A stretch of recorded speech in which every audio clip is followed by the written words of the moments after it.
Je suis Marwa, je suis assistante de vie aux familles.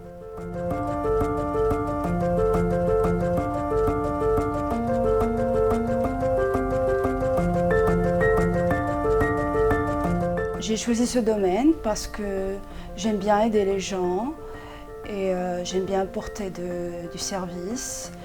Et je trouve que je suis une personne qui a assez d'empathie et assez de compassion pour pouvoir réussir dans ce domaine et apporter du bonheur aux gens.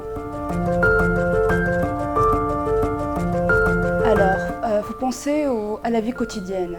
Quelles sont les tâches que nous on effectue, et on pense aux personnes qui sont incapables de réaliser ces tâches toutes seules.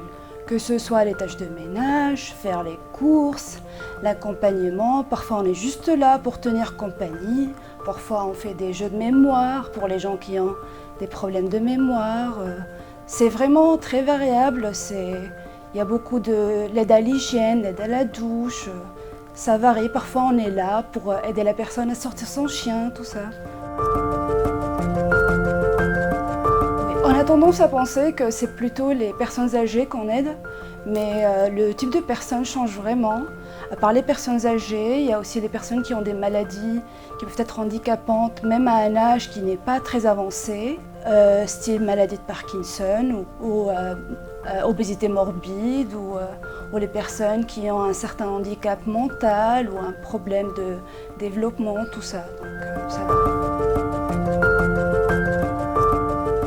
Alors c'est un travail qui est très très gratifiant. On apporte beaucoup d'aide à ces personnes. On sait que si nous on n'arrive pas chez eux ce jour-là, peut-être qu'ils n'arriveront pas à manger, qu'ils n'arriveront pas à se nettoyer, qu'ils n'arriveront pas à faire leurs courses.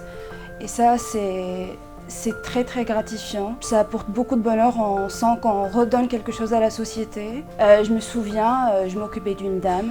Cette dame, elle était assez spéciale, assez exigeante, et je savais pas si elle était satisfaite de l'aide que je lui apportais. J'étais pas sûre et tout, et on s'approchait de la période de Noël, et honnêtement, dans ce travail, il y a plein de gens qui vous offrent des petits trucs à Noël, et c'est normal, et ça fait plaisir.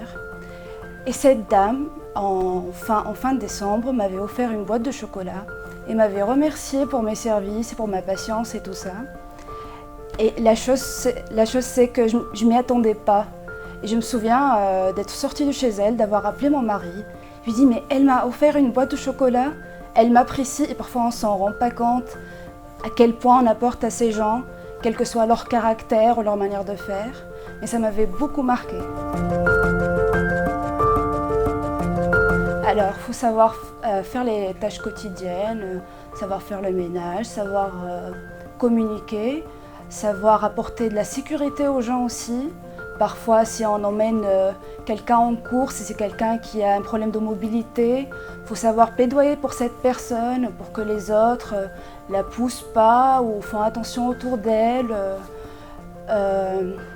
Faut savoir faire attention aux handicaps des gens, même dans la maison, quand quelqu'un doit passer de la salle de séjour à la salle à manger. Il faut savoir les règles d'hygiène, se laver les mains en entrant chez quelqu'un, tout ça. Il faut avoir aussi beaucoup d'empathie. Alors là, c'est un impact énorme parce que la plupart de ces personnes qu'on aide, ils n'ont pas quelqu'un d'autre. Ils n'ont pas, soit leur famille, ils habitent loin ou ils ne sont pas présents pour eux. Les gens, ils ont une vie, ils ont des enfants, ils ne peuvent pas toujours être là. On apporte de l'amitié à ces gens, on leur apporte des moments de complicité. À part leur aider à avoir une vie normale, que ce soit la nourriture, l'hygiène, tout ça, c'est aussi beaucoup le côté humain. C'est la lutte contre la solitude chez ces gens et leur apporter quelques moments de bonheur. Alors, il y en a plein de familles qui apprécient beaucoup notre travail, qui savent que sans nous, leur aimer, quoi. Il n'a pas de soutien, il n'a pas d'accompagnement, tout ça. Parfois, on peut être un peu, comment dire, pas négligent, mais comme si notre travail n'est pas assez important, qu'il n'est pas assez considéré par la société.